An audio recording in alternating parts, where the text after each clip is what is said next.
Well, you know that. I know that. All right.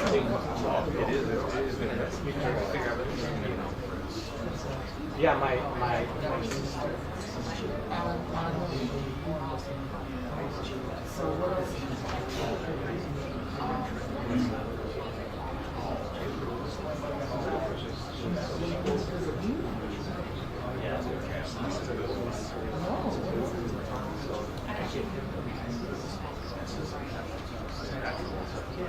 Oh, yeah, you said oh, yeah. So it's not even a door. They want to do public comment, but they want to do social media. Then you can't do that. Video. Oh, you're talking about the individual.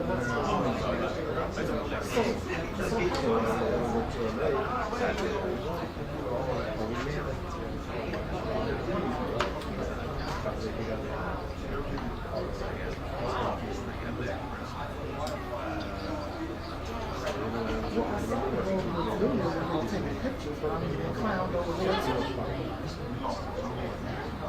But yeah, if you can, and you have those, take it.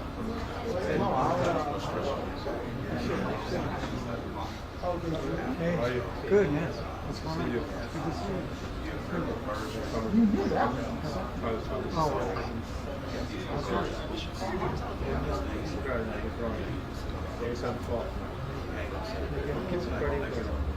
I'm going to take that with me. yeah. Working too.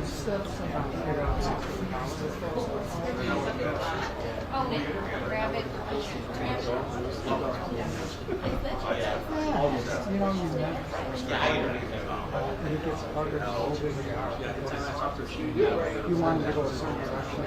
Yeah. Michael made the comment, but See, you but know, not wrong. me. It's nice. She pulled it out. I think it's How are you today? She pulled him out to the Good. Are you traveling for the, should you take and time then off? told her about Where are they all? All over the country? and then when we were outside, now this whole thing was just so insane. When they were outside, she's pressed this video. Yeah. She Nice went in return her home. about You have grandchildren? his comments.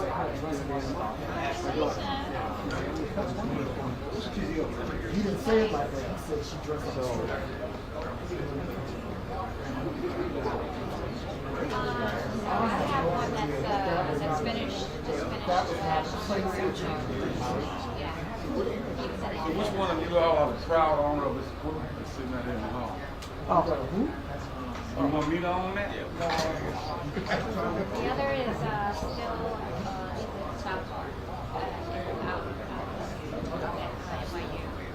No, he got his When he gets to come home, he got Quran and then we go on and then vacation. making her apologize.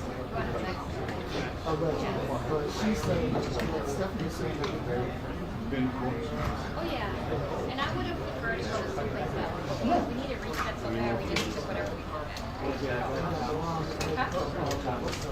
We've done that a couple of times. I think I would have preferred something. I'll wait till they Whatever, I'll take whatever. It's 6 degrees. I'll be there. So when is it out?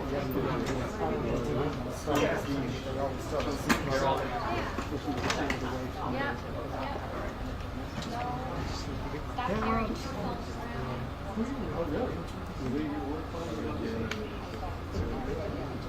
You don't. Oh, that's a movie. David Moore about around earlier. Who was the other two?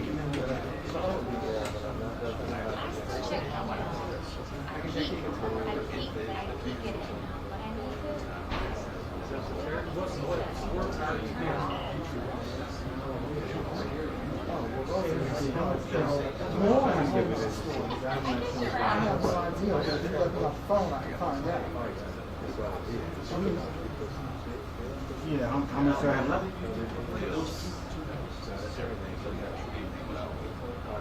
I'll give me 2 hours. So now I'll have to, yes, I might call you. Thank you.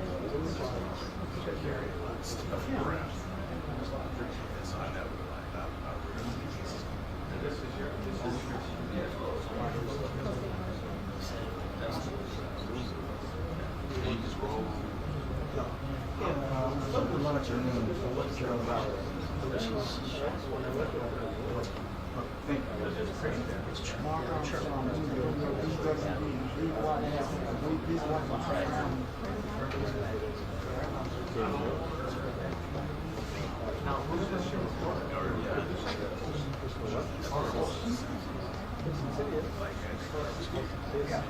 I'm doing okay. You just when you got these white behind. They want us to feel this. Yeah, we're in. It's going to be fit back then. Okay. It's happened in a few minutes.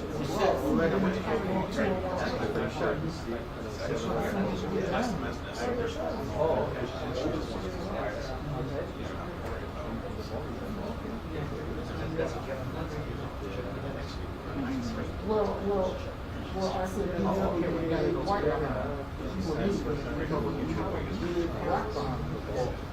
So I thought this was your discussion. So then I'll let you come down and cover it.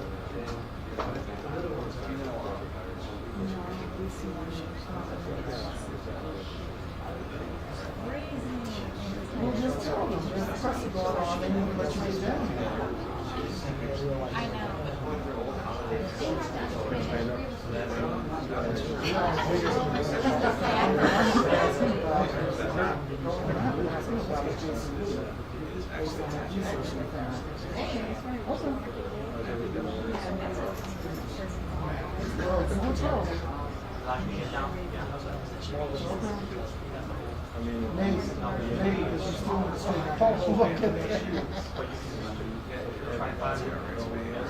Details, contracts, all of it. Oh, okay.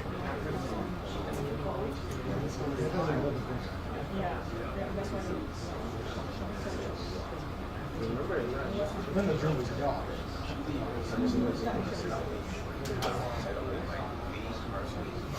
Yeah, that was the board. Right. Yeah, that's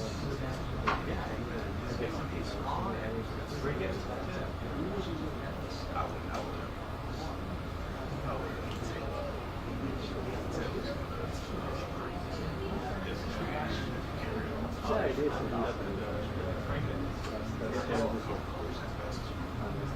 Oh, color.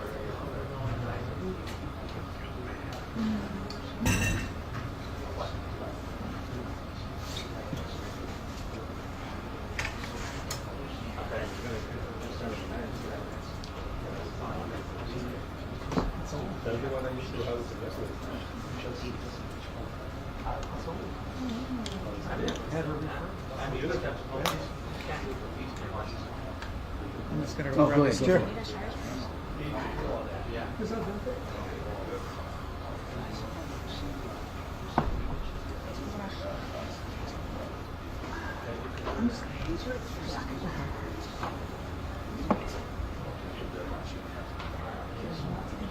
Yeah, yeah. No, I mean.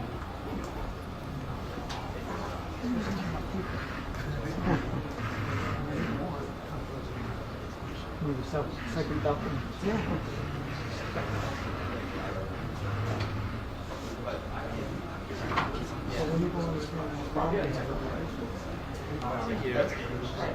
I'd like to go. You were there? No, I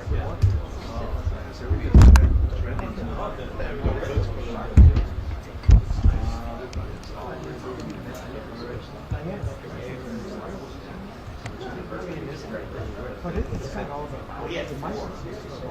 Ron shots. Yeah.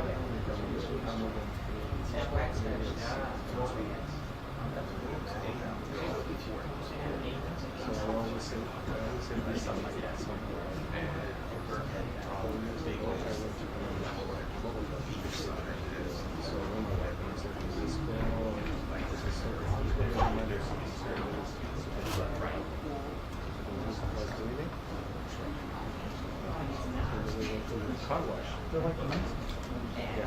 Yeah. No, it's true. And then we went to car wash. Oh, same thing.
Yeah, we're supposed to be today.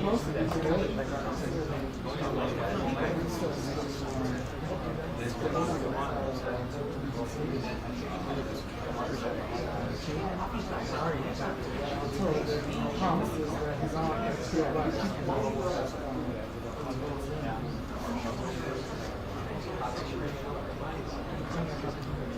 Yeah, I watched. I saw it. So I know about. I know about. But they're not paying to the resolution itself.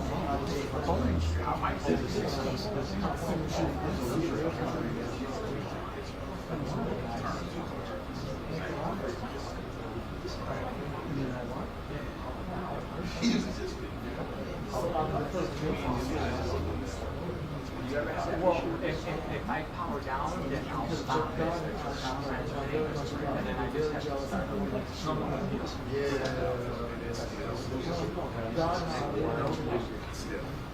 I think I know if I pop the battery on a single stay, I just disconnect it and reconnect it to scale it. But if this is it'll lose the signal. Well, that no, this one I just yeah, if it stops, then I just power it up and seconds.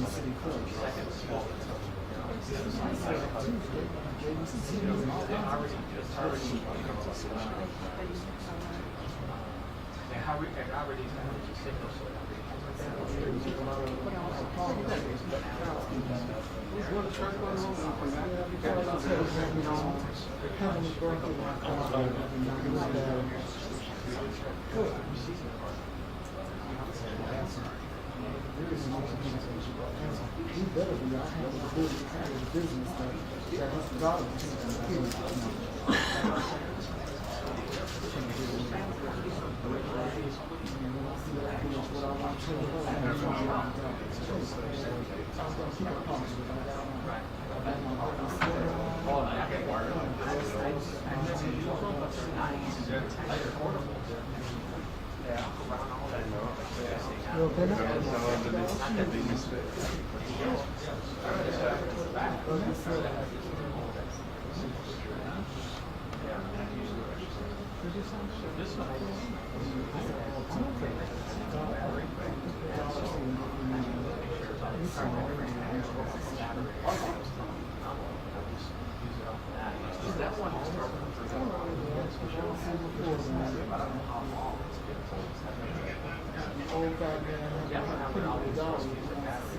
So it does have a deed.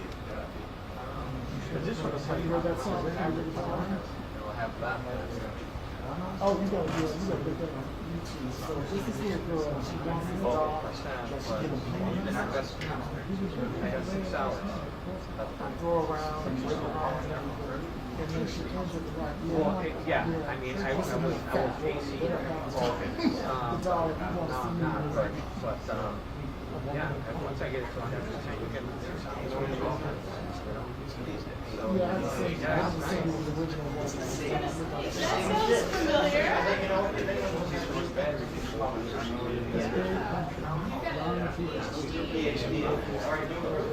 Is this like Santa Claus Country Road?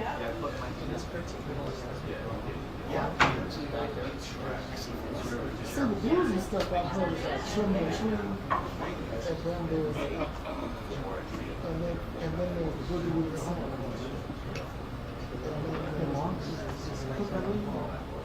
Lee Hooker, whatever it's called, Blues for Christmas.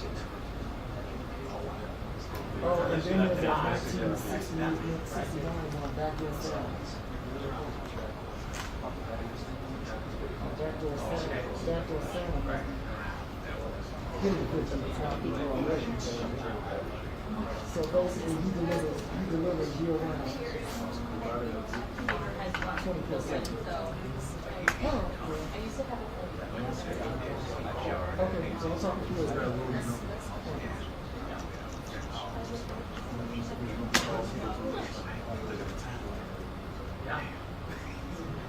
Isn't that a true Photoshop? You don't use Lightroom? No.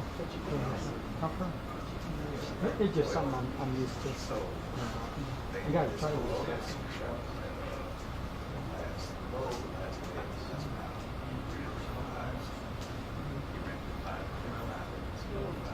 Funny pictures. I'll try to do like 20. Yes, find the pictures.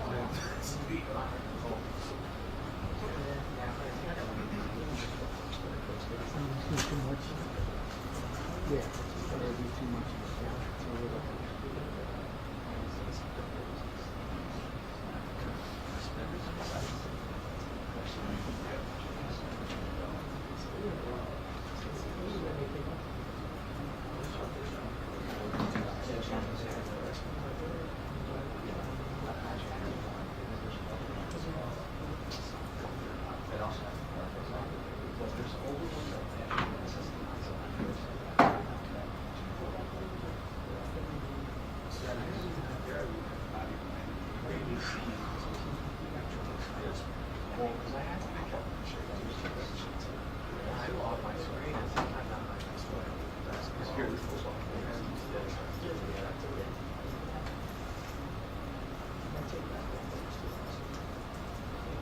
We have time for lunch break? I wouldn't risk it if I were you. I was going to bring you something back. See, that's another story.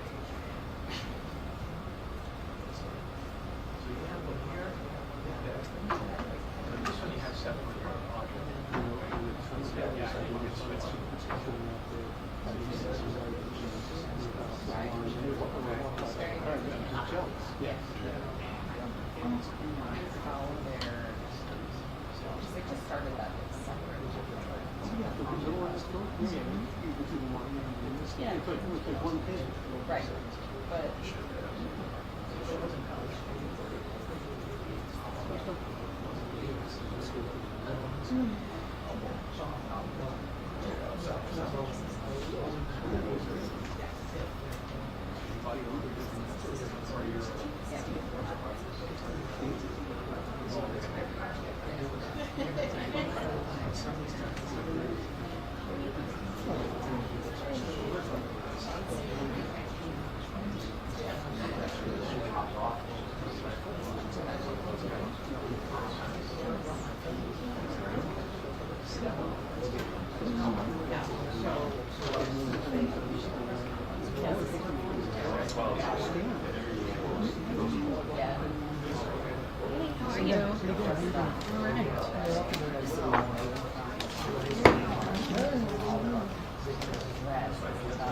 Okay, so if you have no last question to ask, All right.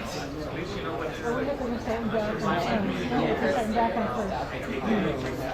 So many questions. yeah, well, I don't have a question about the budget. You have a question about the budget? Does the mayor ever get mad at you? Yeah. You can tell by the way you're trying to cut me off.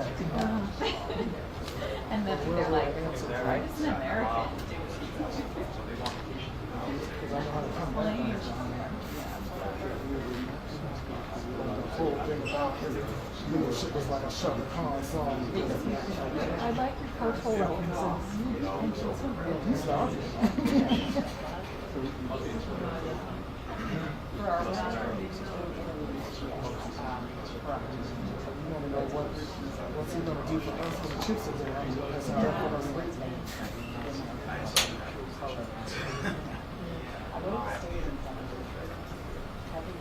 And if this keeps up, we're going to start seeing Erica Badu call Carlos. He said, come on, get your next.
We have movement.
Mic check, 1 2 1 2.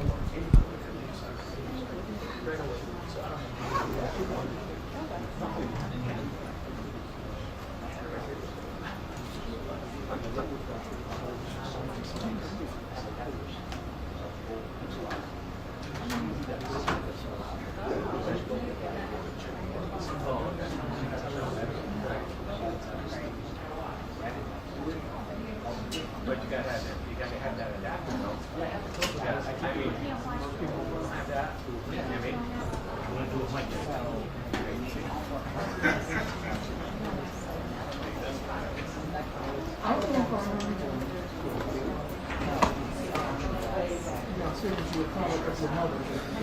Mic check, 1 2 1 2. So I was just letting everybody know. Short mic here.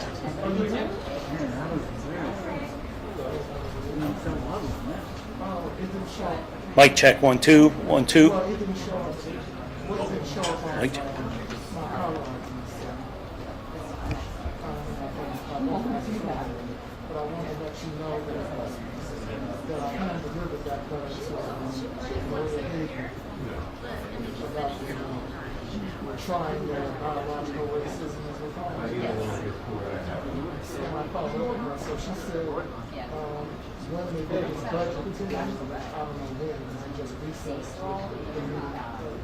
meeting on Monday is on point. Then they'll get working hours probably after the holidays. But she said she's already referred it to the environment and environmental protection. So we all get some movement on that. I told you all.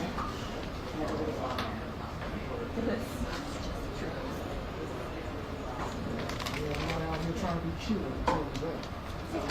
No, we got kicked out of the hallway. Sure you did. Yeah. I let it all go. So we're like, nope, I'm not even dealing with that guy. I gave it a college try. You just lost another one? What you do? Kick you out or what? Yeah. Well, I know you have to get rid of that one that's older.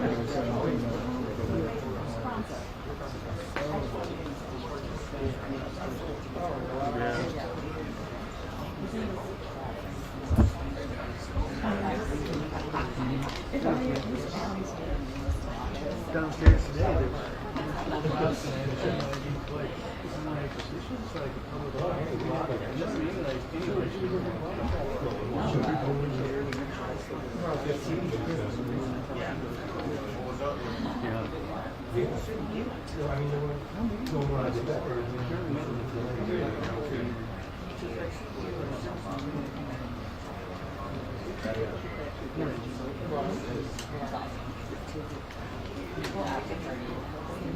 just wanted to make it easy.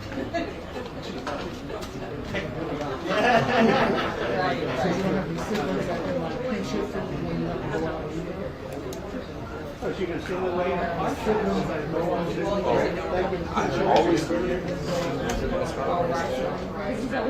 Dude, if your knees lock up, you make it hot.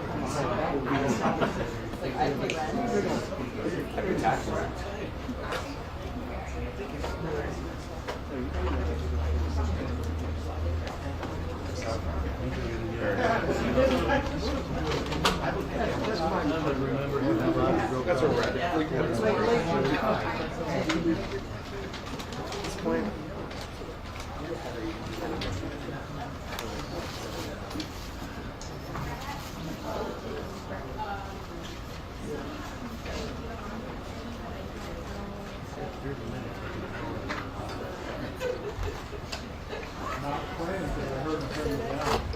Oh, Quinn is. It's tough to nail down Wendy's name, actually. I don't know where he is. Quinn's got And usually starts his process on pretty close to something. Oh, right by your house. Yeah, that's what I just told you. They recessed the meeting. They didn't take any action. They recessed the meeting of the vote to be considered until Monday at 1 o'clock. So you weren't joking. That's right where. Right, that's why he recessed the meeting. Well, Yeah, all those pictures they have. I'm slumming it. There was something in Central Park. That's right. There you go.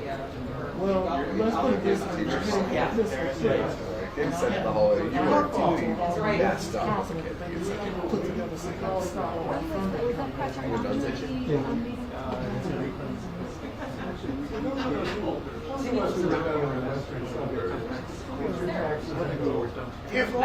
Right. Well, he's basically trying to bribe somebody. What's the Oh, right. He's in office.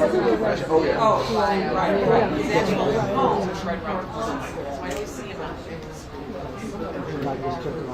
Okay, yeah. When in doubt, leave it out. Oh, yeah.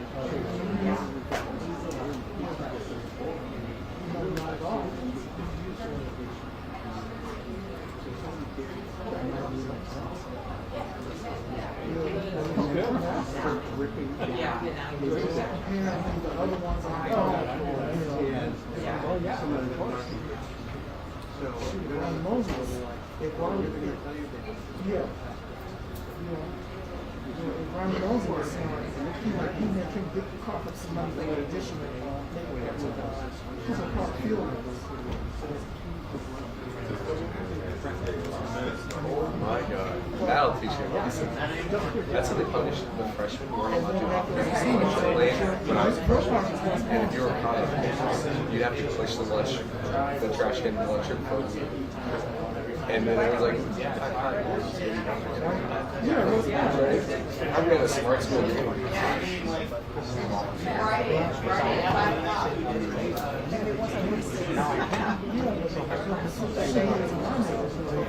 Even with the space that they're making available, they don't want to use it. Now they were hollering months ago, oh, we need space in the car to do this, that, and the other. And now that we got Tom right there, Tom told me that you're not going to be 16 people in this or they're not going to make it because like they come from coming out of there's like some dignitaries or state reps or whatever, they're going to be like, well, they're not sure that's a deterrent, it's not really good. That was one claim she won for 24 because she couldn't promise me 16. I'm not having less than 16 and get a bank because I said, one person needs to go there. We're doing the hybrid version.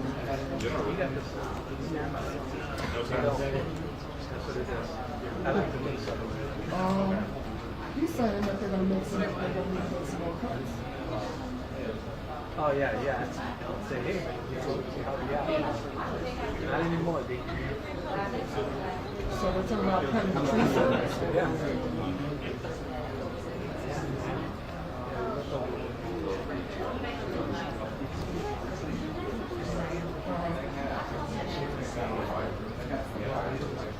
Yeah, that's what I made on said. There's like one sticking out in the alley on this side.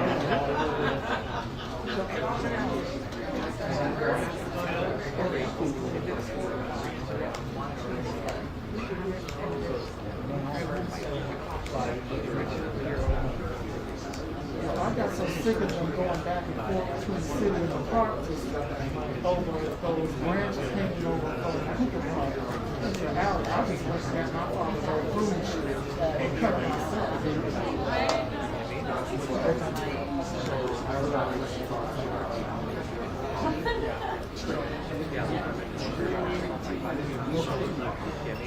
And that's not what I have to do for my neighbor on the other side. He's got those trees going from this area. They won't do anything about cutting it.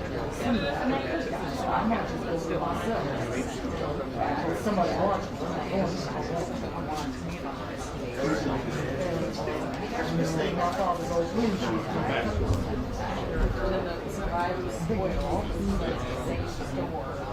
Come on, man. I'm not teaching you. But I got a bad Yeah. So speaking of trees,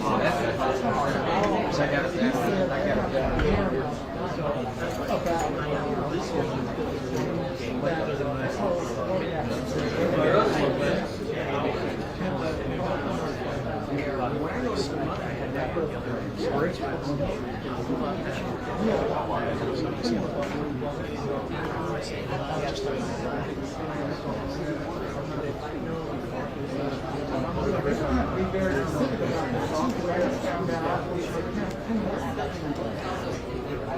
they made a hemp material just like you used to wear.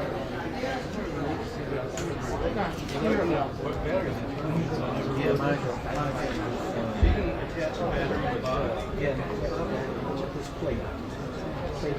He's talking about life, they give you a license. I was looking for a nature village.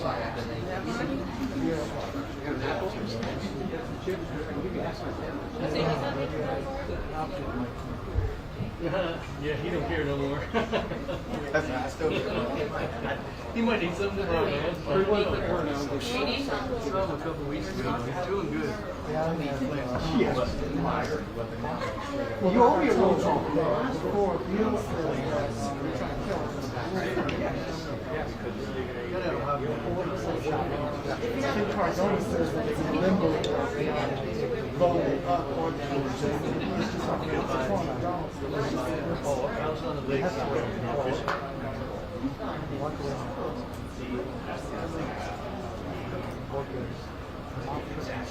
But in the case of your, well, that's what we're talking about doing. That's what they're replacing the shot spot.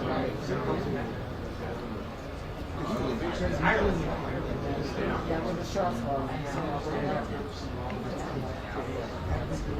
I asked her about the last person I asked her what the money's going to be. So they basically gave me a song and dance about the infrastructure stuff that goes on.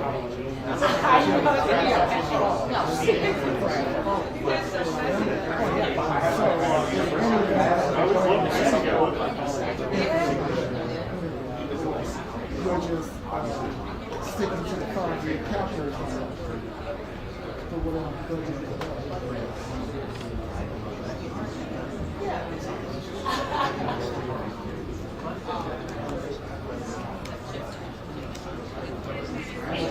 They definitely need a couple of houses, especially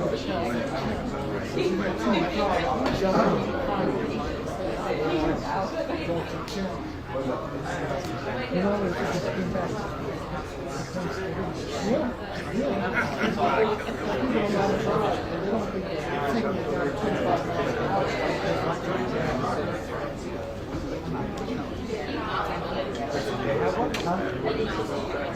Yeah.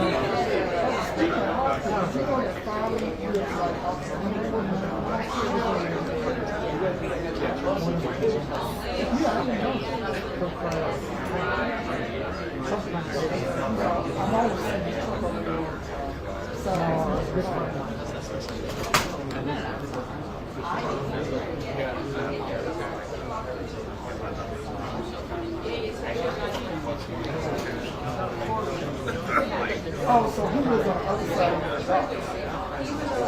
Right, he was on the other side of the dock. I thought my friend was on he lived more like east, like we knew. So these are different heights. Does that come to the colonial village?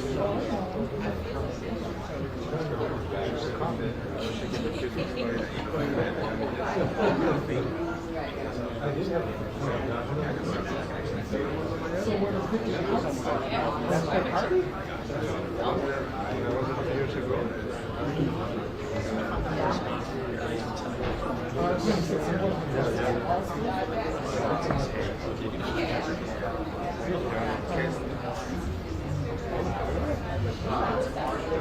Right.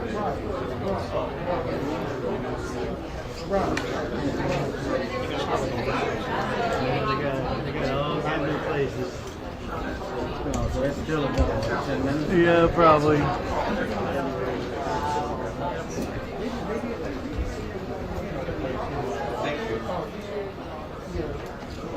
And they call me that because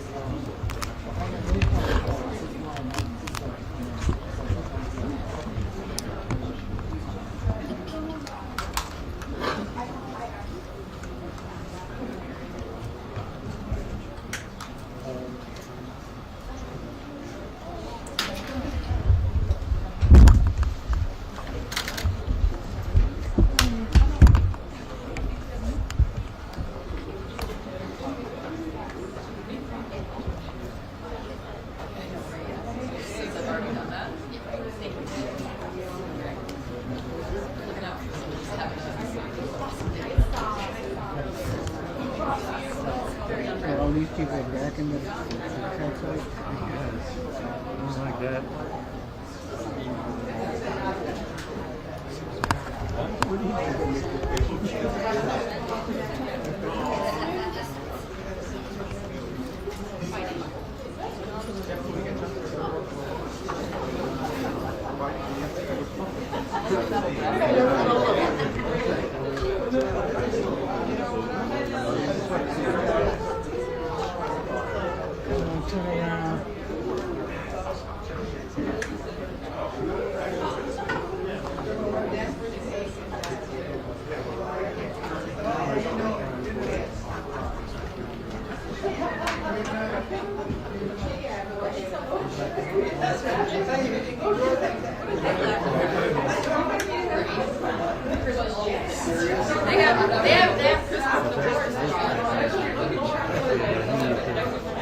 Now's not the time to be moving.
Yeah. I'm not gonna do anything crazy, so it's good. No problem, man. No problem.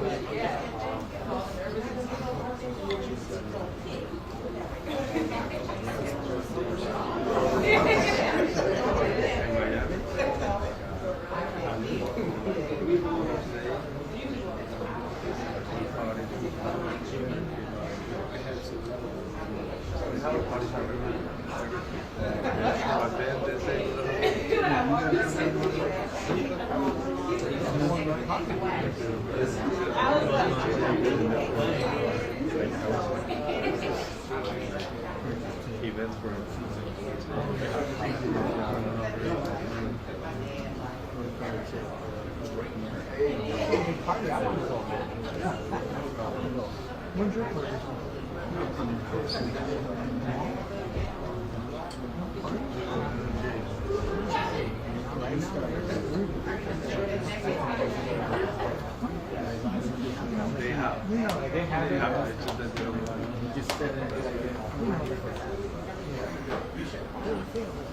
I don't think so.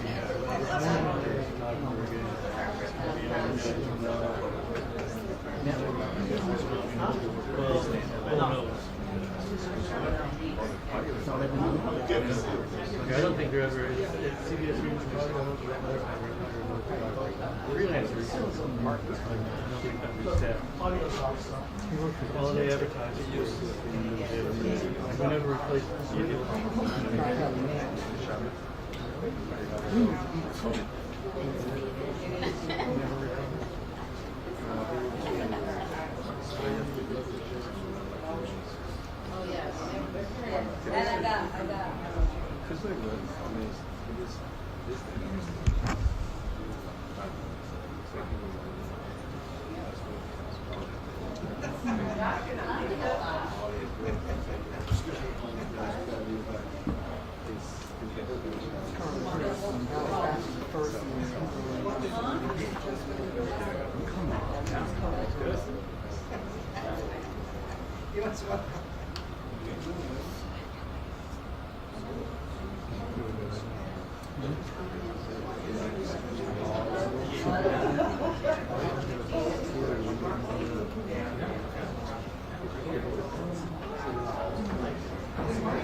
Good afternoon. We've been working diligently over the past several months to pass a budget.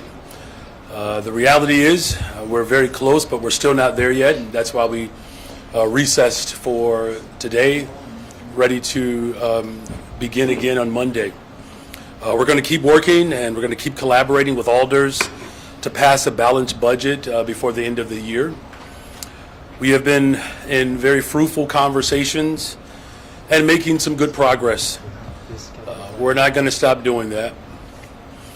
I am still very optimistic that we will pass a balanced budget before the end of the year that keeps our city up and running and does not cut vital city services, and of course we continue to invest in people. And with that, I'm open to questions. There will be one question, one follow-up. Good afternoon, Mayor. afternoon. The alders tell me that they need to see more efficiencies for this to pass, and they need to see bridge building and relationship repair for it to pass. Are you going to be working on talking to those whose relationships you need to repair over the weekend? And where might you be willing to make more cuts? Well, there are many ideas that are still coming in. We're reviewing all of them. This process from the very beginning has purpose to collaborate and bring people together. I'm very grateful that our alders have leaned in a very fantastic way to build a budget that is balanced, that speaks to the values of the people of the city of Chicago. And so absolutely we're going to work throughout the weekend to come back with a full proposal that, one, makes those critical investments that the people of Chicago want us to make, but two, that we respond to the structural damage that we've inherited over the course of just decades of practices that were not useful, quite frankly, for the people of Chicago. And then, of course, open to ideas where efficiencies can be drawn so that, again, we make sure that government is showing up in the most pristine ways possible. So we're going to work hard this weekend to do just that. Which areas are you will you look at Again, those we're efficiencies? taking ideas from every direction, and again, as collaborator in chief, I'm very heartened by the engagement from City Council. It's been a very remarkable journey, and I'm very encouraged by it. Good morning. Good afternoon. Good afternoon, you're right. Some aldermen say that they're not gonna support any hike on property taxes. Do you think you can have a budget that doesn't have any kind of hike on property taxes? Well, as I said from the very beginning, this is about investing in critical services, and people of Chicago want to see us do that, and this budget certainly reflects that. From the very beginning, I said that, we didn't, want to draw, into a situation where we would raise property taxes. Unfortunately, certain measures that were eliminated from our budget, like the PPRT, for instance, which was conservatively up $160 million. The expiration of that particular tax certainly made this dynamic a little harder to achieve. However, as I've said repeatedly, if you're asking me if I'm open to ideas that could draw us down to a point where there's no raise in property taxes, all of those ideas are welcome. Off topic, what is your reaction to Tom Homan comments saying that the massive deportations will start here in Chicago? Well, as I said from the very beginning, my responsibility in this moment is to invest and protect people. And we're going to continue to invest in people and protect people. We're going to protect people who see public education as a human right. We're going to protect people, of course, who are here, who have migrated or immigrated here to this city. We're going to protect people who believe in public housing. That's something else that this incoming administration has threatened. So whether it's education, whether it's immigration, whether it's housing, whether it's environment, all of the things that this current incoming administration has threatened, I'm going to continue to protect people of this city, working people, and we're going to continue to invest in them. Thank you for that question. Good afternoon, Mr. Mayor. Good afternoon. A group of aldermen held a news conference shortly after the council session ended, and when we brought up the phrase collaborator-in-chief, they didn't take it seriously. They don't think you've done enough to reach across the council chamber to accept the changes that they are offering. One of the ideas that came up earlier in the day was to permanently eliminate the vacant police positions. How do you stand on that, and do you think you've done enough to reach out to the council members who say that with your help they could easily come up with a budget? Our team is working hard to work with every single alder as well as other stakeholders, right? It's alders, it's other interest groups, it's labor. We have worked, around the clock essentially to bring people together, and that process will continue over the weekend. And what I can say is that I know that Alders Beal and Riley have proposed dialing back on keeping open these police vacancies, services in which people are anticipating if those services, if we're paying for services that individuals are not getting. I understand why Alderman Beal and Alderman Riley have brought that forward. It's a solution that we're willing to consider.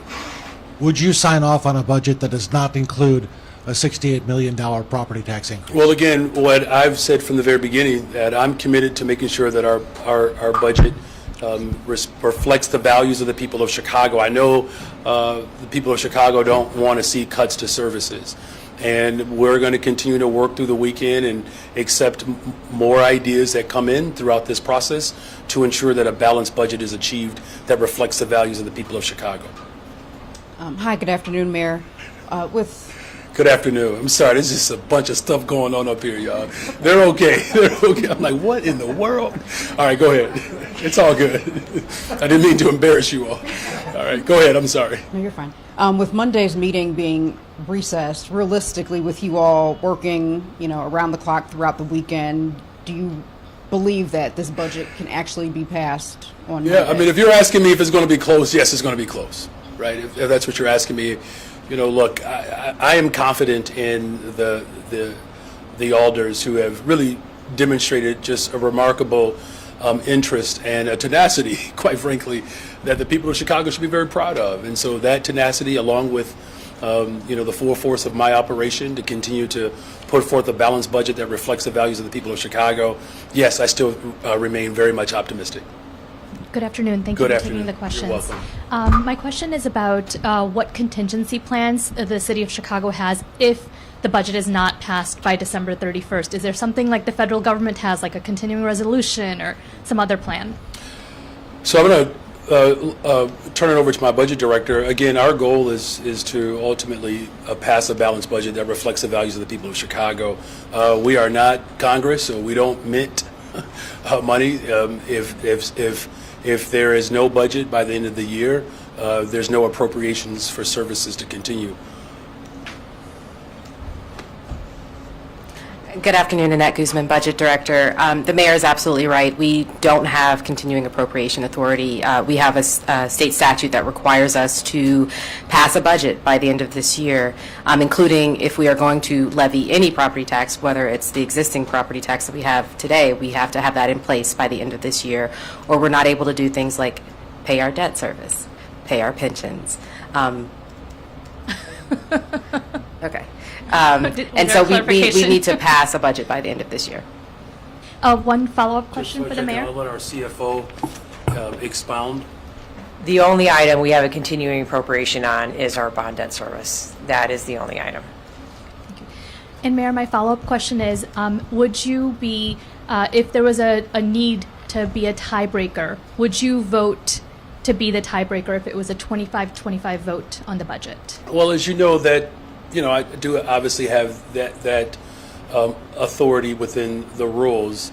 That is, that does not happen very often. I think it only happened, quite frankly, during the Harold Washington era.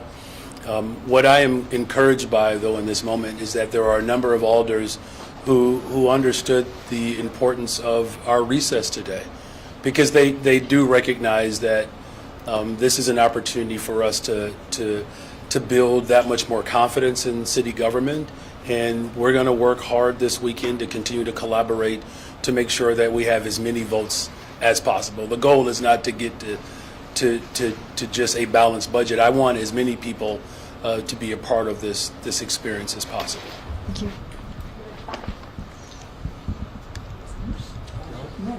Oh my gosh, I'm so sorry. I went the wrong way. Good afternoon, Mayor. Thank you for taking my question. Of course, you're welcome. So some of your progressive allies are hoping to get up to $170 million in CPD cuts in lieu of raising property taxes at all. Is that on the table for you, or is that a non-starter? Well, again, I know that Alders Beal and Riley have brought forth a potential solution to balancing this budget. It's something that I'm going to consider, like I've considered all of the ideas that have come forward. Long term, do you think the unique dynamics and tensions of this budget cycle might permanently shift how future budget processes will play out between the fifth floor and City Council, for better or worse? I think, again, this effort to collaborate and show that much more of an openness to how we balance budgets and how we make sure that these budgets reflect the values of the people of Chicago, that's something that I've said from the very beginning. I'm the first person to admit that the mayor's office, as well as City Council, won't be our grandparents' mayor's office or City Council. I think that's very evident. When you think about how diverse our council is right now, that's a seismic shift. And so I will say like this, that this is, you could take this however you wish. If you're asking me of whether or not sort of the monolithic sort of approach that has governed City of Chicago for decades is the formation that we'll continue in, that is clearly not the case, right? We're not going to continue along that path. If you're asking me, has this process given us an opportunity to be far more inclusive and inviting for aldermanic review and participation, it certainly has created that opportunity, and that's a good thing for government. That's nothing to be intimidated of. It's nothing to be afraid of. It's really why I believe that my parents intentionally made sure that I was born a middle child. I'm best positioned and suited for that type of collaboration. So that's a message to all my siblings out there as well. Hey, Mark. Okay, for a little something slightly different. According to the research that the Deep South Press Corps has been conducting over the past few days, we've learned that voting in a Texas election when your primary residence is elsewhere amounts now, since 2023, to felony vote fraud upgraded from misdemeanor. And it's also been suggested to us that voting by mail in that way could also be wire fraud.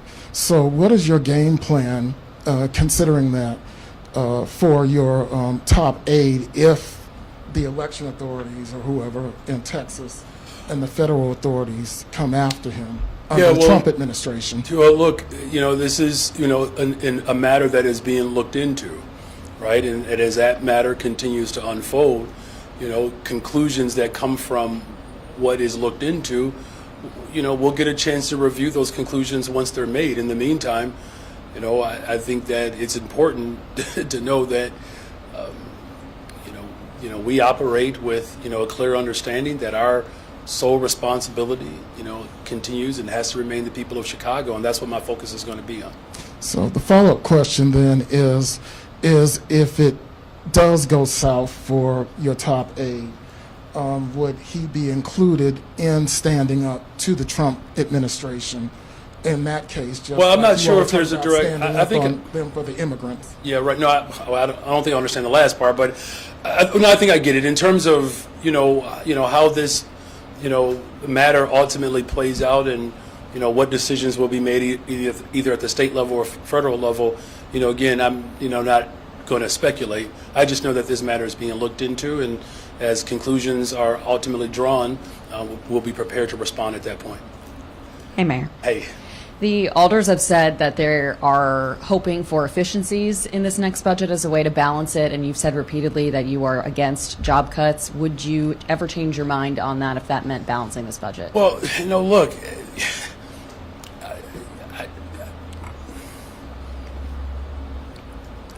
there seems to be, if you're asking me if I'm okay with people losing their job, no. And I don't know anybody who is, by the way.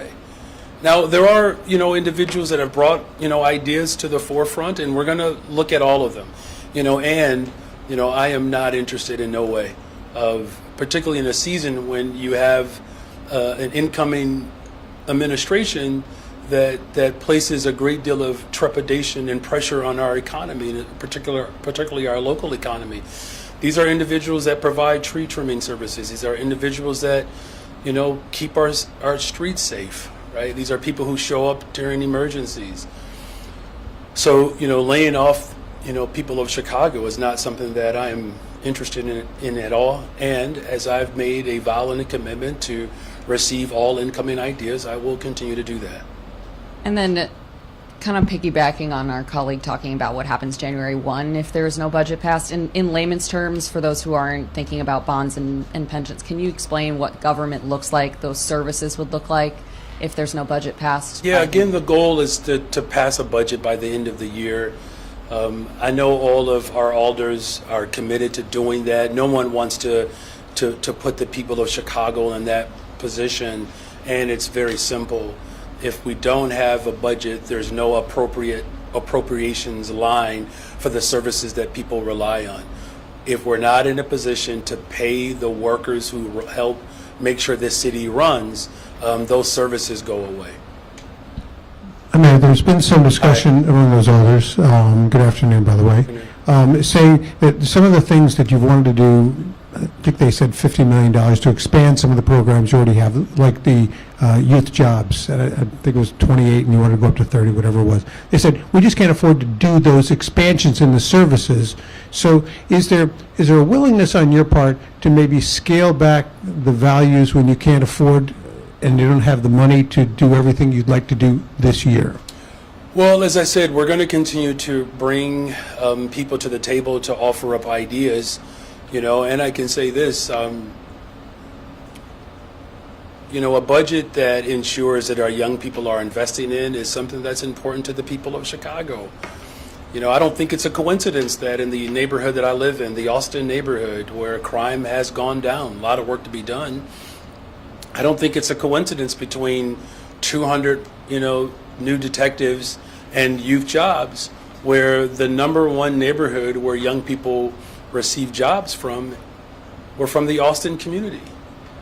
Like, young people having something to do and being able to, earn a paycheck to help support their families, that's an investment in community safety ultimately, right? So we're going to continue to have those discussions. We're going to continue to make sure that we build more affordable homes. I know there are some people who want us to put the brakes or pause on building more affordable homes. I know that people of Chicago want us to build more. We're nearly at 3,600 or over 3,600 already in 18 months. These are investments that people know work. And so we're going to work hard to make sure that, this weekend becomes a real opportunity for us to have it out. Right? And let's have that discussion about what the people of Chicago want to see in this budget and how do we do it in a way that's responsible. And just to follow up procedurally, and maybe somebody from your team can go into the nuts and bolts of this, but if you're coming back from a recess on Monday and the budget gets changed, can that be voted on, or does it have to go back to committees and then come back to council, get DMP'd? I mean, are we looking at next Friday before there can be a vote? No, so we can take care of this on Monday. Is Alderman Irvin here? Does he want to, anybody else want to walk through that parliamentary procedure? We'd love to get an answer on that. It's pretty straightforward. Jeff is here. We can do it on Monday. Jeff, why don't you come on up, please? Sorry, Jeff. It's okay. It's Jeff. He's very shy. He's not used to being in front of people. He's actually brand new at the job. Thank you, Mayor. The answer is yes, we can take care of it on Monday. The rules do allow for amendments in real time to the items that are currently sitting in the virtual sideline, so to speak. Hi, Mayor. Hi. I apologize, but this is a question for your budget director. Oh, don't apologize. She's very competent and capable. The finance team has spoken a lot about structural changes during this budget process. This summer, the city projected a $1.12 billion corporate fund deficit for 2026, but that was not reflective of this budget. So if the 2025 budget as it stands today passed, are we still in that billion-dollar neighborhood? Thank you for the question. No, we wouldn't be in that neighborhood, but we haven't rerun the numbers because a lot of the revenues that have come in that have been replacement revenues from the $300 million property tax. Those are dependent upon the economy and how the economy works out. But because of I think right now, the budget that's before City Council is 73% structural, down from the 80 that was presented by the mayor. And so because of those structural changes, we are not in the same place we were when we forecasted the 2026 or even the 2027. Can you give me a range? I don't have the range, just given there's a lot that we have to review with all of these new revenues that have been put on the table for City Council to consider that were not originally part of the budget. And are the ratings agencies satisfied with those structural solutions in this current budget, or is it your understanding that they're still close to a downgrade given all this uncertainty? Chair, you want to respond to that? Thank you. Sure. The rating agencies were pretty clear in their reports that a couple of things were very important as far as maintaining the city's credit rating. One of them was continuance of making the supplemental pension payment. But they also said that if this budget was balanced with too much one-time revenues, that would be grounds for a downgrade. The rating agencies did not specify whether they thought that was 20%, 30%, or 40%.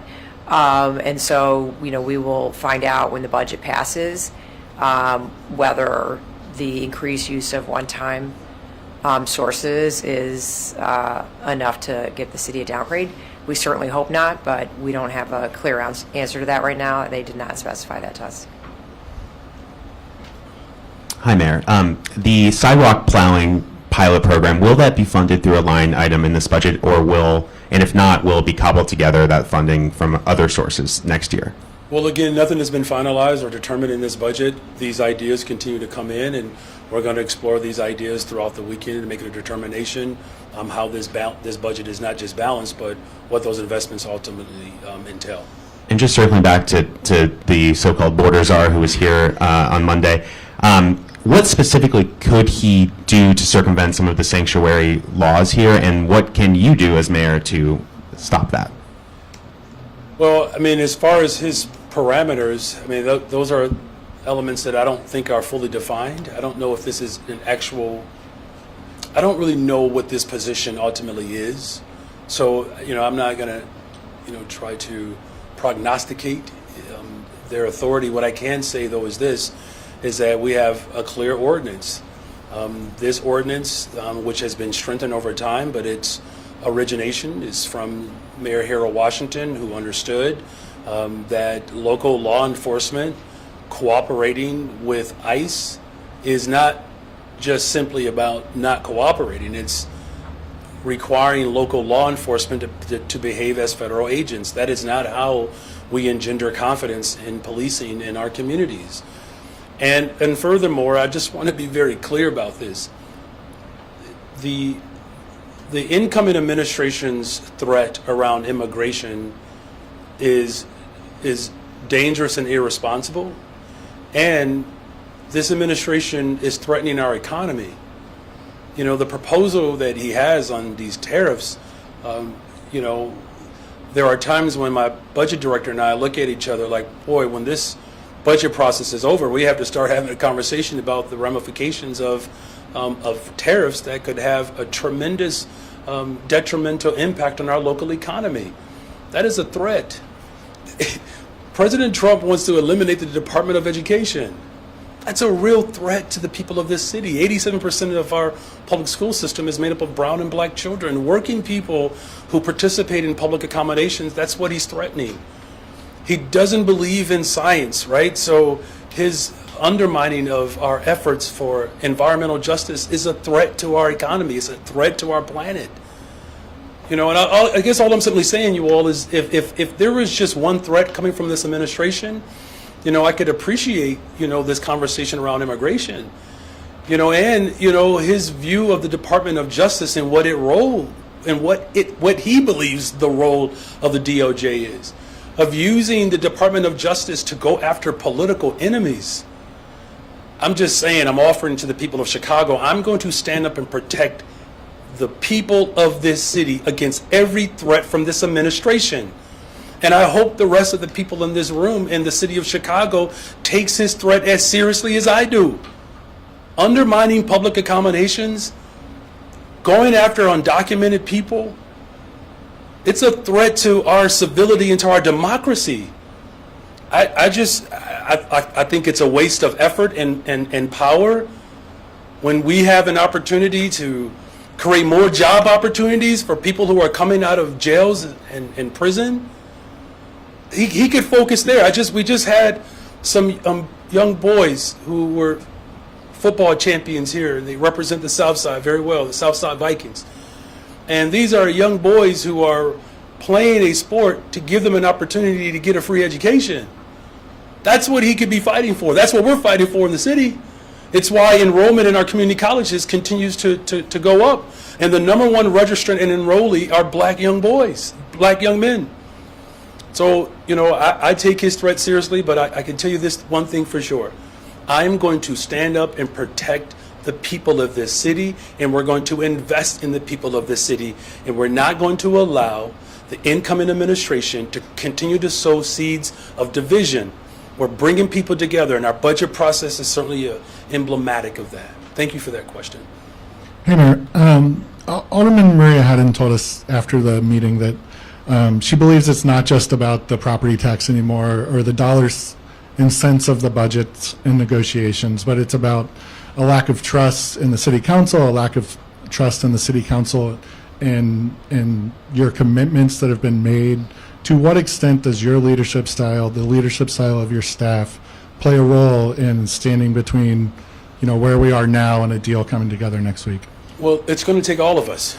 And there are a number of alders who have really stepped up and shown an enormous amount of brilliance and courage in this moment, and I welcome it. My leadership style is open to that type of collaboration. Look, I think that there are alders who are part of city council who can attest to other styles of leadership. Mine is very much open and welcoming, loving and supportive, but do I have firm positions? Yes. Do I disagree with people? Yes. But those disagreements do not prevent us from coming together to put forth a budget that reflects the hopes and aspirations and the values of the people of Chicago. And so I'm very much confident that this process will continue, as I said earlier, to engender more confidence in city government as a whole. To see this debate happen out loud in this way, where you all get to provide as much attention to these details like you've never have probably in the past 30, maybe more years. That's a good thing for Chicago. There are people who are coming up to me when I'm at various events, and they talk to me about youth employment. They talk to me about community safety. They talk to us about mental and behavioral health. But they also talk about just the structural damage that has existed. They also talk to me about making sure that we remain open for business, but not selling out our soul in this city. So business communities, community-based organizations, all different groups have come together and said, look, we believe that this budget has to begin to set a different tone and a different tenor for the people of Chicago. And I believe this collaborative approach has certainly opened up a wave of that type of collaboration. Just to follow up on Quinn's question, did you make a commitment to Alderman Daniel Espada to find funding for the Plow the Sidewalks initiative in the coming year? There are a number of people who have brought a plethora of ideas to my administration, and we're going to continue to listen to those ideas to build a budget that reflects the values of the people of Chicago. The response to the structural damage that we inherited also continues to make the necessary investments that the people of Chicago need. Good afternoon, Mayor. Good afternoon. You just spoke about how your leadership style is open and loving. There are several aldermen that has say that you have not spoken to them during this entire budget process. I talked to one alderman yesterday that said you haven't even talked to that person in over a year. So how do you define collaboration? Well, collaboration is defined in multiple ways. One, in this process, we had a brand new process of budget tiers, where we have different alders from different respective perspectives on city council that have been a part of this initial process. We've had multiple community meetings all over the city of Chicago to get feedback from folks. My staff has reached out and has communicated with every single alder. We continue to collaborate and reach out to alders. Every time there is a different proposal, we're reaching out to alders to get and gain their perspective of those particular proposals. We don't get this process done if we're not engaging with everyone, not just alders, labor, business leaders. You all have reported multiple times on different particular groups that have been for and against different ideas, right? So we continue to hear from everyone. So my style is very much open and loving, and whomever you spoke to, I trust that my team has spoken to, and I get a report out from our budget team as well about the engagements that we've had around alders. I will say this last part, and I hope I don't upset anyone on this stage. There are alders that have spent 2-3 hours on the phone with my team. Our folks are here. I know this is not going to sound very pro-labor, but our folks are working to midnight in some cases. So we're speaking to everybody, I can assure you that. With your team or you? It's a combination of both, right? I speak to members of the city council. I speak to members in the community. I speak to labor leaders. My team speaks to folks. It's 50 alders. There's not an alder that doesn't have access to me or my team, not one. And we have spoken to all of them. Just and given the fact that this budget was delayed, and also the fact that you called a vote today and didn't have the votes, do you have any regrets on the way that you've handled this budget process? Look, this is a collaborative process. That is what the people of Chicago want. And I know if you're asking me if this is an opportunity to demonstrate that we're doing things differently, absolutely this is an opportunity for us to demonstrate that we're doing it differently. I actually appreciate the fact that we have alders who have said to me repeatedly, because I'm sure you spoke to many of them, they'll tell you that they weren't necessarily engaged by other administrations. They'll tell you that. And some of them have been here for years, right? So, look, there are folks who are committed to working hard this weekend. And the folks who are standing alongside of me today, along with every single alder, I know they're committed to collaborating and coming together to put forth a balanced budget that reflects the values of the people of Chicago. Mayor, on a different topic, you have until Monday to appoint or to nominate 10 more school board members. Do you have them? Are they ready to go? They are. They are. You coming Monday? All right. A lot of news on Monday. Okay. Has the CTU president, Stacey Davis Gates, been interviewing or in on interviews with some of these potential members with you? And is that appropriate given that they're going to be approving the union contract? I don't take any interviews with board members and the CTU. We don't do that.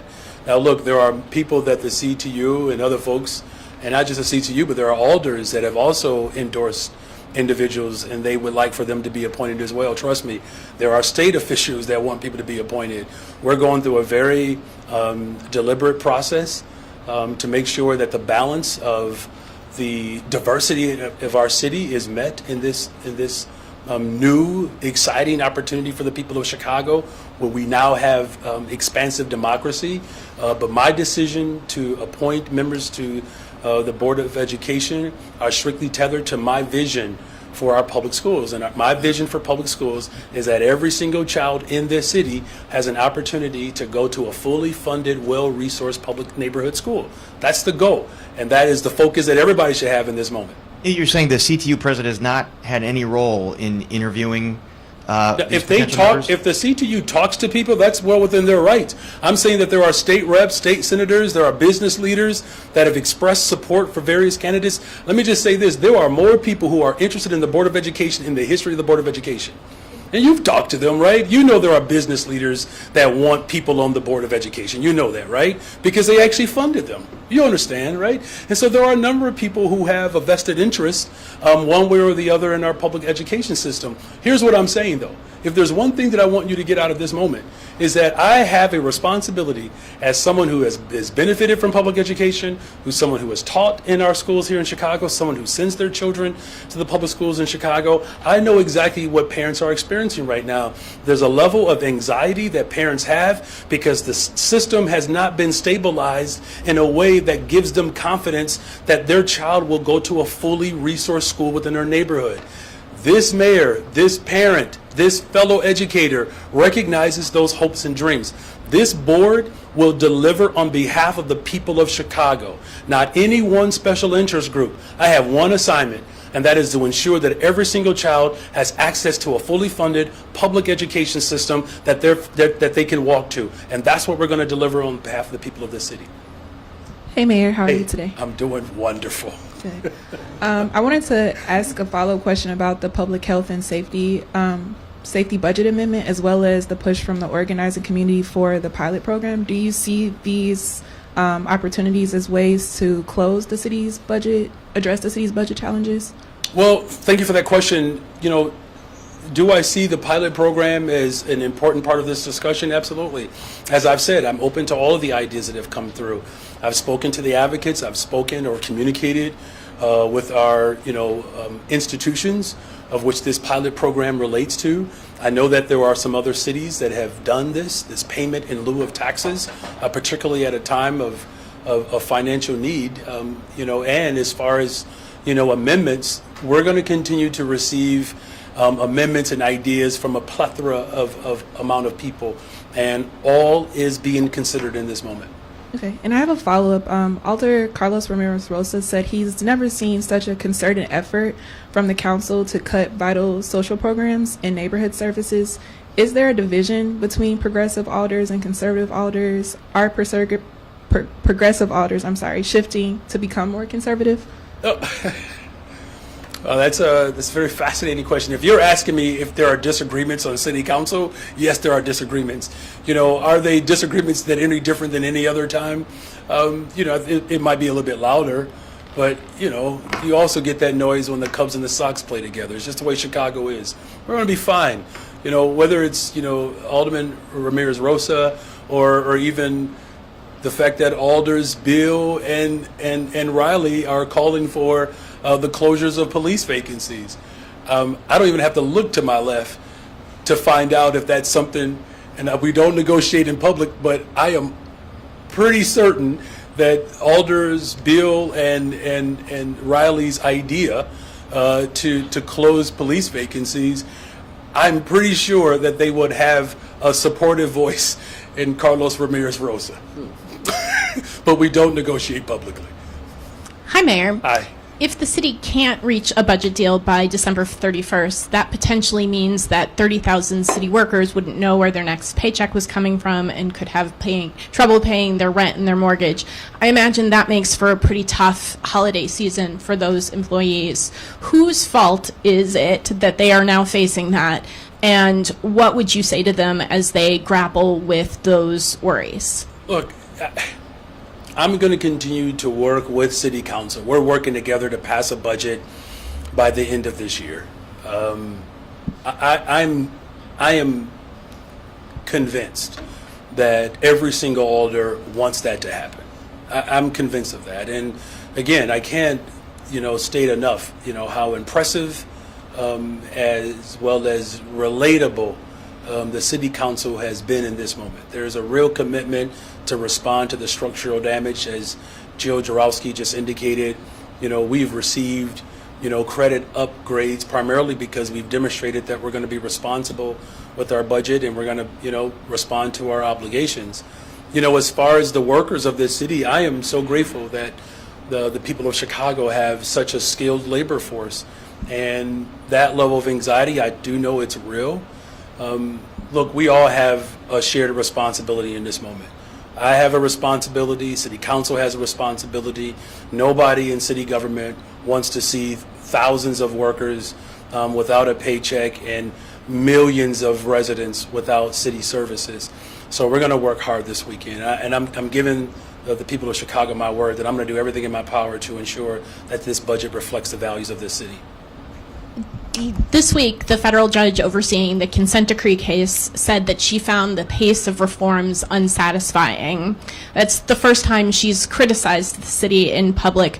Do you share that opinion? And what will you do differently in 2025 than you did in 2024 to accelerate the pace of that effort? Well, look, constitutional policing, yes, is the goal, and it reflects what the people of Chicago want. I do know that, the superintendent and his team have been working very hard to meet the criteria and the expectations that have been laid out. I will say, look, the process is quite cumbersome, right? There are a number of tiers within each division that has to be satisfactory over the course of 3 years before it gets deemed to be ultimately, rated, the top star. So there are areas within the consent decree where it may not be at level 1, right? But we are at 90% or 100% at level 3 and 50% at level 2, and we're working our way towards perfection to level 1. And so what I am confident in is that there is a commitment to not just simply acquiesce, but demonstrate a real commitment to constitutional policing. What am I going to do? I'm going to continue to work with our superintendent and the entire team, as well as our attorney general and everyone else involved, to ensure that constitutional policing is actually realized and that we do move with some expediency. That's why with more detectives, I promised more detectives by the end of my first term. We expedited that process. By the end of the year, we'll have more detectives. Solving crime is a part of what the consent decree is calling for. We have better technology. In a couple of weeks, we'll have all 3 helicopters in our possession. So I know maybe the running theme is, Mayor, how optimistic are you even after 18 months of serving in this capacity? I'm still very much optimistic that a better, stronger, safer Chicago is possible. Hi, Mayor. Hi. Jim Talamonte at Center Square. Okay, you're new here? I haven't been here in a long time. Okay, well, welcome back. Thank you. Have you talked with President Preckwinkle about either shared resources or just budget practices that she employs? Just again, as a kind of expand the collaboration. Yeah, well, certainly President Preckwinkle is very familiar with this body of government. She served here, was it 19 years old? I think Burnett was around at that time. Not the whole time. 19 years or so, and of course her leadership at the county level has been remarkable.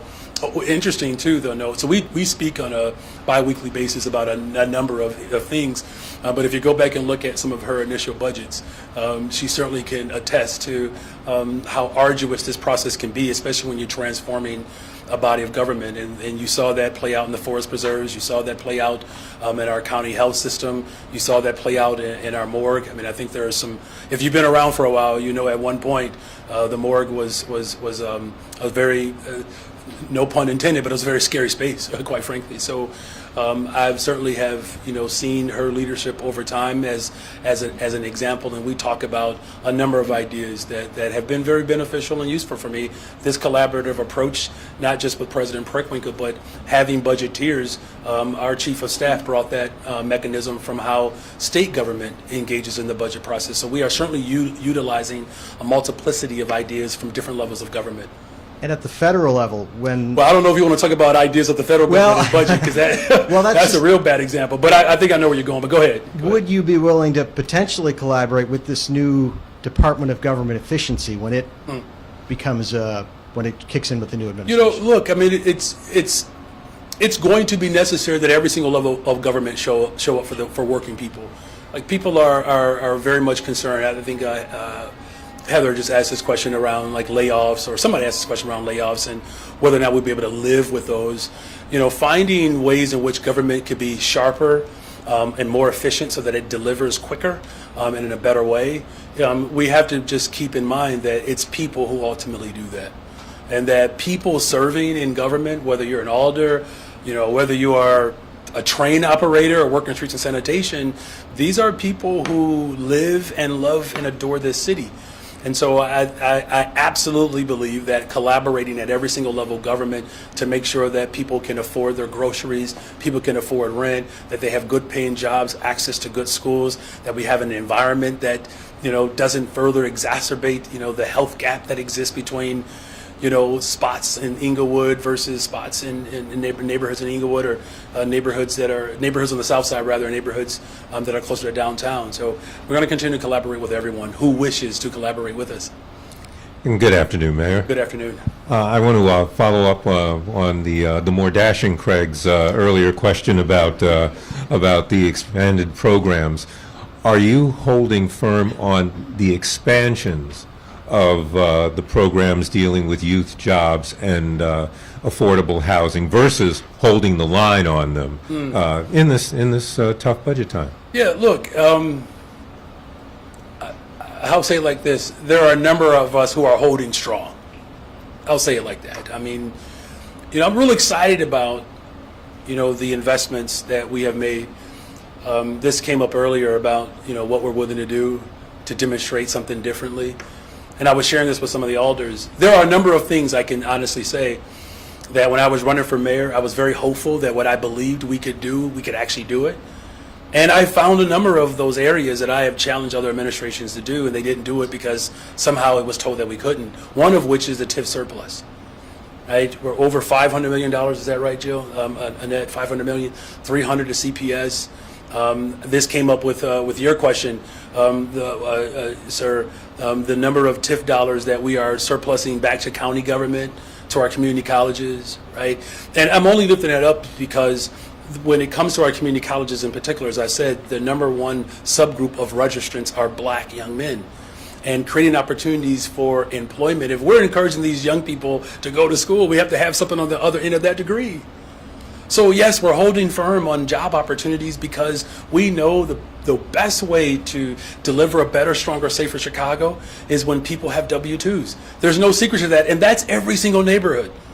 You know, no matter where I go in the city, everybody is convinced and knows that good paying jobs and taking care of our young people and building affordable homes, that is the answer. You know, Alder Fuentes is here, and I moved out of the 26th ward and I live in Austin now. And good thing, because it would have been very awkward if we were running against each other for Alder there. So you're welcome, Alder Fuentes. But when you talk about gentrification in her community, where you have individuals who've been there second, now 3 generations, are having a tough time affording to live in those communities. So when I say holding strong, it's not just me. It's folks who recognize as the development happens in the 3rd ward, 27th ward, we want to make sure that the development happens and it allows our people to continue to still live there. And one of the opportunities to expand Malcolm X College is in the 27th ward, building more affordable homes, and opportunities for grocery in the 3rd ward. I mean, these are the ideas that people are putting forward, and they ultimately they build jobs and they build the economy. And so there is very much a commitment to hold firm and strong and steady, because these investments actually matter. And following up, how well do you think these kinds of ideas are being communicated to the public? I've had more than one alderperson on your side, people who were definite yes votes for this budget, are definite yes votes, still saying that we're having trouble selling this to the public because we're doing our best, but the mayor is not as much out there showing people how these kinds of investments, the needs for the property tax, are going to be a benefit to them. Well, I can tell you our team has been working around the clock to talk to people, to engage with people, around these investments. And we're going to continue to lift up, the examples of our investments and how it's building our communities. I'll repeat it one more time. Again, Austin neighborhood has seen a decline in violent crime.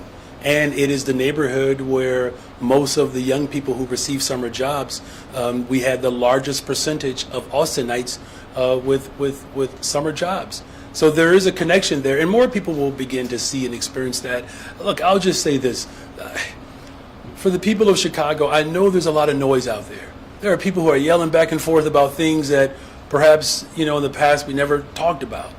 And what you have in this moment is an opportunity to just quiet the noise, give people the perspective that they want, and that perspective is pretty simple. We're going to invest and we're going to protect people. We're going to protect jobs. We're going to protect our education institutions, community colleges, our K-12. We're going to protect people's right to be able to afford to live in this city. Right? It's getting way too expensive. When I purchased our home almost 17 years ago now, we needed 2 government programs to help us with that. And between my wife and I, we had 6 degrees. And, a few years later on our same block, there are homes that are going for $450,000, $500,000. And we're going to do something about that. And I'm confident that this collaborative approach that we're all taking is going to open us up for greater opportunities to collaborate in the future to make those critical investments so that people can really begin to experience it and feel them even through the noise. Hi, Mayor. Hey. On the idea of cutting police vacancies, I have this question and a follow-up. Okay. Did you consider that in your initial budget proposal, and why or why not? Well, we did talk about vacancies, right? I believe in the initial proposal, we did have vacancies that we closed, right? We shut down. So we've always been, very clear about our willingness to do this. In terms of this particular proposal that's coming from Alders, Bill, and Riley specifically, again, it's something that we will consider like all the other solutions that have potential. And have you had any conversations with your police superintendent, Larry Snelling, about that, or with the FOP? Do you foresee any pushback from either of those parties? Well, look, these are ideas that are coming from Alders, Bill, and Riley. As I've said from the very beginning, of course, we're going to listen to everyone, and we'll get feedback from other stakeholders. That's why I believe, I think your colleague brought this up, Sarah, earlier, around just how we collaborate with people. There are so many different voices that we collaborate with, and it's not just Alders. It includes labor, it includes our department heads, it includes, of course, our superintendent. So that practice is going to continue, and we're going to have quite a time this weekend bringing people together. I don't know, Vice Mayor, I don't know if you have the first night for lunch, but for Saturday, or maybe we'll put you in charge of breakfast tomorrow, and maybe we can get, somebody who's not here to pay for lunch. We're going to have Alderman Riley can pay for lunch. Right. Oh, yes, please. Mary Richardson, Corp Counsel. I just wanted to say for the record, as you know, we have a court order relative to consent decree related matters. So we've agreed to restore those positions, and this discussion, we are going to be obligated to adhere to the court order, but that does not mean there aren't other opportunities to look for cuts wherever they are found. All right, thank you all very Hey, much. Mayor, one more question for you. Sorry I was late to class. That's all right. Blame Metra. There was a lot of talk earlier this week about, just kind of the mayor potentially being a tiebreaker. I think, as you did 2 other times, in the last year or so. Do you think you guys can get the budget to a point where you could be that tiebreaker, and what would it take to get you there? Yeah, so that came up earlier, that was asked in another way. We're working to get as many votes on this budget as possible. That's our goal. Thank you all very much.